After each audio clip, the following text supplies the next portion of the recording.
या जळगाव जिल्ह्यातील स्वराज्य पक्षाचे उमेदवार प्रताप पाटील यांनी गावोगावी जाऊन प्रचार सुरू केलाय। पाचोरा विधानसभा मतदारसंघामध्ये महिलांनी औक्षण करत त्यांचं स्वागत केलं।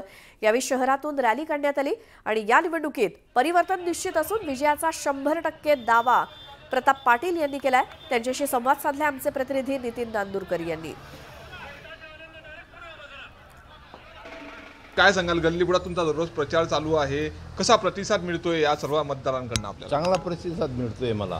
मतदारसंघात मी गावात फिरतोय ना, तर सर्वच लोक परिवर्तन आणि लोकांनी कंटाळलेले, दोघं सरकारांवर कंटाळलेले।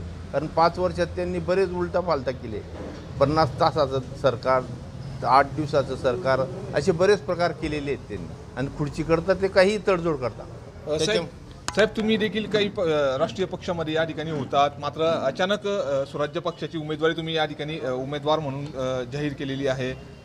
काय नेमकी तुमची भावना आहे? मी या 5 वर्षाच्या अनुभवावरून ते पक्ष सोडले आणि दुसरा पक्ष नवीन राजांनी निर्माण केलेल्या पक्षाला रयतेचे राज्य येण्याकरता त्या प्रवेश केला आणि मला राजांनी विश्वास टाकला आणि मला तिकीट दिलं। तुमच्या मतदारसंघात बहीण विरुद्ध भाऊ असतील, दोन्ही शिवसेना समोरासमोर आहे, अशी तगडी लढत तुमच्या समोर आहे। काय वाटतंय तुम्हाला याबद्दल? हाय तगडी लढत आता लोकशाही आहे, लोकशाही राज्य, प्रत्येकाला अधिकार आहे उभं राहण्याचा। पण लोकशाहीमध्ये मतदारांना पूर्ण अधिकार असल्यामुळे काही झालं तरी मतदार अशी आर्थिक किंवा अशी दमदाटी याला न घाबरता मतदान करता आणि चांगल्या माणसांना निवडून देतात, असा आपल्या लोकसभेच्या वेळेस अनुभव आलेला आहे। काय वाटतं, विजय आपलाच विश्वास येतोय? हो, 100% विश्वास मला आहे। कारण तळागाळातून मी फिरतोय, तो लोक मला परिवर्तनाचं सांगतायत आणि लोकांना 5 वर्षाचा अनुभव आहे। लोक कंटाळलेले आहेत, त्यांना ते तात्पुरती लाडकी बहीण आणता।